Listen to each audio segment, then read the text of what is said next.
Here's the 3 verses that I've been using for years to share the gospel with others, and I'm gonna walk you through using them yourself. My first go-to verse is Romans 3:23. I pull out my phone, I have the verse highlighted on it, I put it on the table and I turn it around so they can read it, and I say, hey, read this out loud for me. For all have sinned and fall short of the glory of God. Now, the reason this is important to start with is because it tells us what the problem is. There's a God who loves us. Sin broke the world that we live in. It broke us. It separated us from God.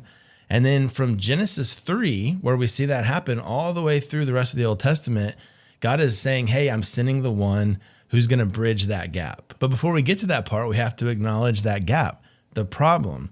And in this verse, the Apostle Paul is telling us that that problem is sin. And it's not just for some, it's for everybody. One of the most important things that Paul is saying here is there's 2 different categories.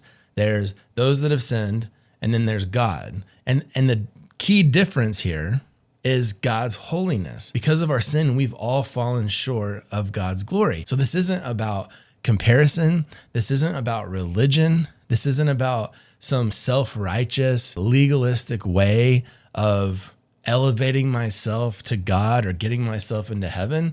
This is Paul drawing a line and saying, this is the baseline. We've all sinned. We all fall short of God's glory.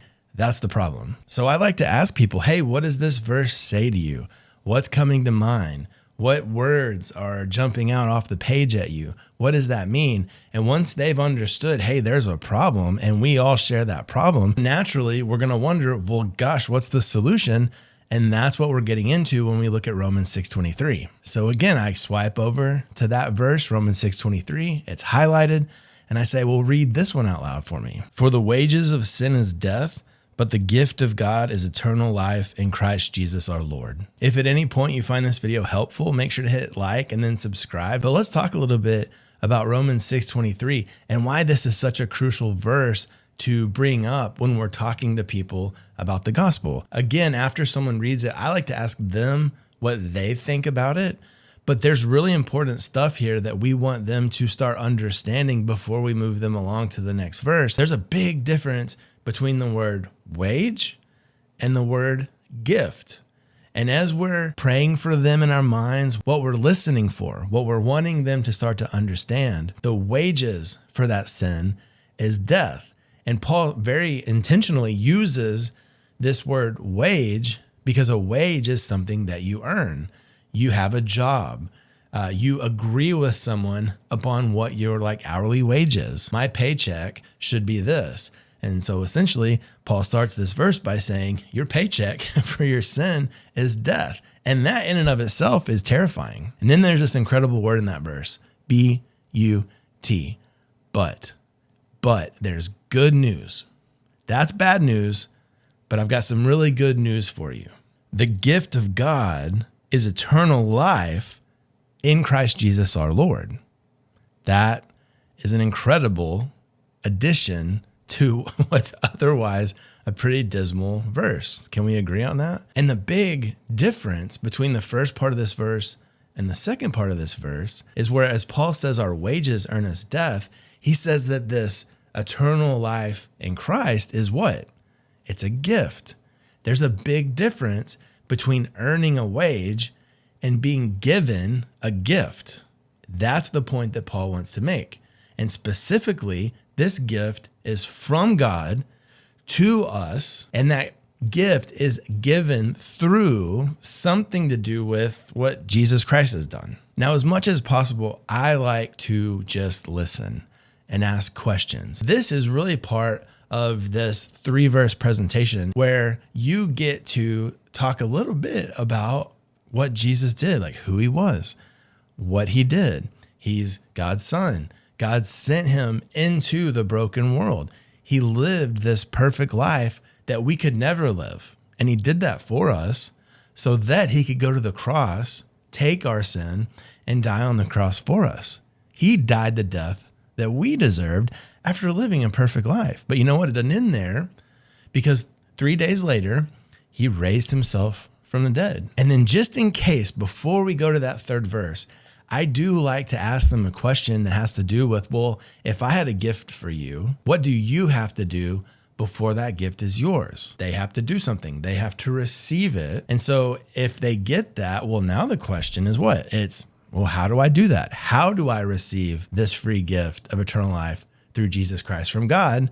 And that's what Paul talks about next in Romans 10:9. If you declare with your mouth Jesus is Lord and believe in your heart that God raised him from the dead, you will be saved. So I've swiped over to that verse. It's highlighted. I point to it. I say, hey, can you read this one out loud now? And then when they read it, I say, what does this mean to you? And remember, I'm not just trying to tell them what they should think or tell them what they believe. I'm prayerfully, patiently waiting for the Spirit to reveal these things. I'm just trying to guide them. And the two big things about this verse are that Paul says, if you declare or confess with your mouth Jesus is Lord and believe in your heart that God raised him from the dead, you will be saved. So there's two different things here that Paul's pointing out. And there's a difference between declaring Jesus is Lord and believing that God raised him from the dead. What are those things? Well, declaring that Jesus is Lord is saying, you're king of my life. I'm not king of my life anymore. This is me confessing to the world that you are king. I'm not. And I am, as of this point forward, surrendering my life to you, my thoughts, my feelings, my actions, my decisions, my 5-year plan, my dreams. Those are all yours now. And I understand that they're now for your glory, not for mine. They're for you and your kingdom advancement. Anything and everything that I am, have, believe is now yours. And that's huge. But Paul doesn't stop there. He says, and believe that God raised him from the dead. Now, why is that so important? Largely because Jesus isn't dead. He's alive. He is ruling and reigning in heaven right now. When he rose from the dead, he proved to the world that he's not just some random guy with crazy thoughts and aspirations and disillusions about who he is. He's God. And when he raised from the dead, he proved not only that he had the power to conquer death, but that in him, so do we. And we not only have to believe that and put our faith in that he's conquered death, that he took our sins, that he had the ability to wash them away, but that he's still alive. He is king now. He is God now. He is ruling and reigning right now. And to truly believe that will change everything about your life. And I know that a specific example, being able to watch how this plays out, would be super helpful. And that's exactly what you'll see in this next video, as I tell you an amazing story about how these 3 verses changed an entire family in 24 hours. So check it out and we'll see you there.